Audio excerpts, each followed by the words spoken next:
Europe 1. Avec, dans un instant, les sorties cinéma de la semaine, le match du Kremlin notamment. Vous l'aviez chroniqué celui-là ou pas, Olivier, Nicolas Caro? Non. Vous l'aviez pas? Je ne l'avais pas chroniqué à l'époque. Quel tort, vous auriez dû. Mais un libraire en avait beaucoup parlé. Ouais. Vous l'avez lu?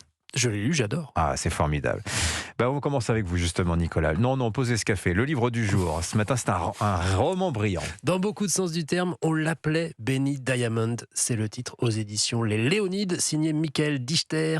On est à Anvers, dans le quartier des Diamantaires, dans les années 70. Et voici Benny Goodman qui se balade. Benny est le fils de Moshe Wiesel, couturier, retoucheur, très impliqué dans la vie religieuse, et le petit-fils de Yehuda, un grand diamantaire, mais un homme froid, dur, qui s'est éloigné de la religion. Flashback, Benny est très jeune et son père décide de lui offrir un diamant brut qui se transmet de père en fils. Moshe a quitté le monde du diamant pour se consacrer à l'étude de la Torah. Il est brouillé avec son père Yehuda, mais il sait tailler.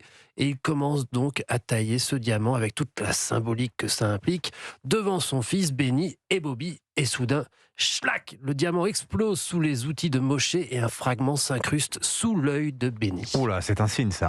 Absolument. Et bien des années plus tard, c'est la voie du diamant que Benny choisit et on le suit dans ce monde hyper fermé des diamantaires contre l'avis de son père et sans l'aide du grand-père. Et ces deux-là étaient déjà fâchés, donc tout le monde est fâché maintenant. Mais il va se faire tout seul et ça n'a rien de facile pour commencer, d'être accepté même dans le milieu des diamantaires d'Anvers. Ah, ça doit être passionnant. C'est un roman d'apprentissage. Exactement, avec ce qu'il faut de pièges, d'arnaques, de fausses amitiés, de vraies trahisons, une histoire de transmission aussi, une histoire d'amour qui traverse le roman. C'est l'exploration de la honte, aussi du ressentiment et de la culpabilité. Premier roman de Michael Dichter, par ailleurs scénariste et réalisateur, et c'est vrai qu'il a une écriture très visuelle et trépidante avec un sens du suspense. Vous voyez le film en quelque sorte. C'est exactement ça. On l'appelait Benny Diamond, donc signé Michael. Michael Dichter. Il me semble. Ça fait allemand, je trouve. Il y a un tréma sur le. Michael, peut-être, appelons-le Michel.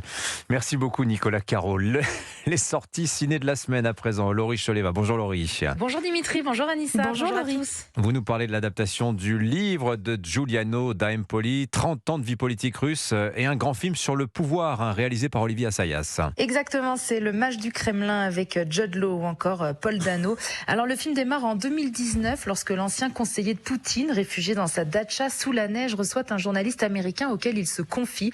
Il raconte son histoire et surtout comment il est passé d'artiste qui ne rêvait que de poésie à producteur de télé-réalité, puis conseiller homme de l'ombre de Vladimir Poutine. Ce qui compte en Russie, c'est d'être proche du pouvoir. Je veux être un acteur de mon temps, pas un simple observateur. La Russie a besoin d'un nouveau type d'homme politique.